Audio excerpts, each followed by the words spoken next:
దక్షిణ భారతదేశంలో రెండో అయోధ్య పేరుగాంచిన భద్రాచలం పుణ్యక్షేత్రంలో ఆదివారం ఏప్రిల్ 6న శ్రీ సీతారాముల కళ్యాణం జరగనుంది. ఈ కళ్యాణం కనులార వీక్షించడానికి ఏటా లక్షలాది మంది భక్తులు తరలివస్తుంటారు. అయితే ఈ సీతారాముల కళ్యాణం కోసం ఏటా ప్రత్యేకంగా తలంబ్రాలను సిద్ధం చేసి అందిస్తోంది తూర్పుగోదావరి జిల్లా కోరుకొండకు చెందిన శ్రీ కృష్ణ చైతన్య సంఘం.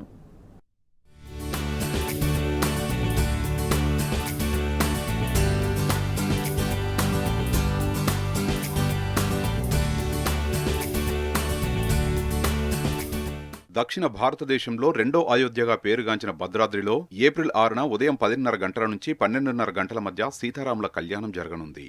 ఈ కళ్యాణం కోసం ఇప్పటికే సకల ఏర్పాట్లు పూర్తి చేశారు ఆలయ నిర్వాహకులు. కళ్యాణానికి వచ్చే భక్తుల కోసం భారీగా ఏర్పాట్లు చేశారు. భద్రాచలం ప్రధాన రహదారుల్లో స్వాగత ద్వారాలు ఏర్పాటు చేశారు. మిథిలా స్టేడియంలో కళ్యాణ మండపం వద్ద చలవ పందిళ్లు సిద్ధం చేస్తున్నారు. అదేవిధంగా ఏప్రిల్ 6 నుంచి 12 వరకు వసంతపక్ష బ్రహ్మోత్సవాలు నిర్వహించనున్నారు.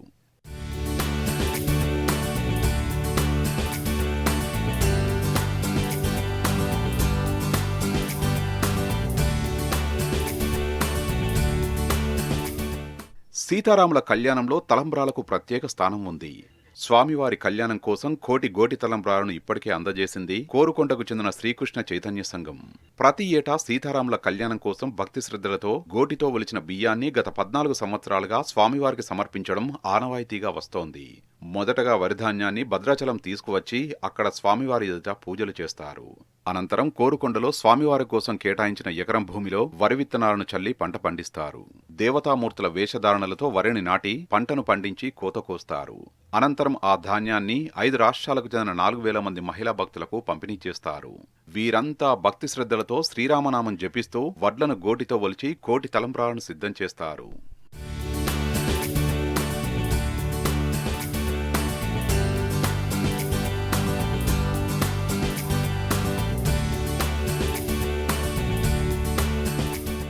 ఈ ఏడాది సీతారాముల కళ్యాణం కోసం 800 కేజీల గోటి తలంబ్రాలను సిద్ధం చేసినట్లు శ్రీకృష్ణ చైతన్య సంఘం ప్రతినిధులు తెలిపారు.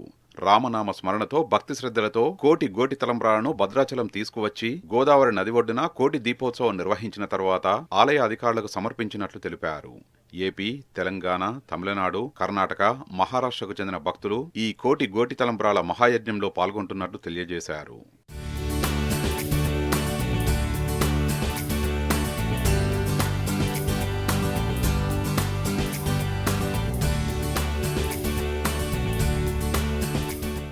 సీతారాముల కళ్యాణానికి వచ్చే భక్తులకు ఉచితంగా పంపిణీ చేయడానికి ఆలయ అధికారులు 200 క్వింటాల తలంబ్రాలను తయారు చేస్తున్నారు. అదేవిధంగా 2 లక్షల లడ్డూ ప్రసాదాన్ని కూడా సిద్ధం చేస్తున్నారు.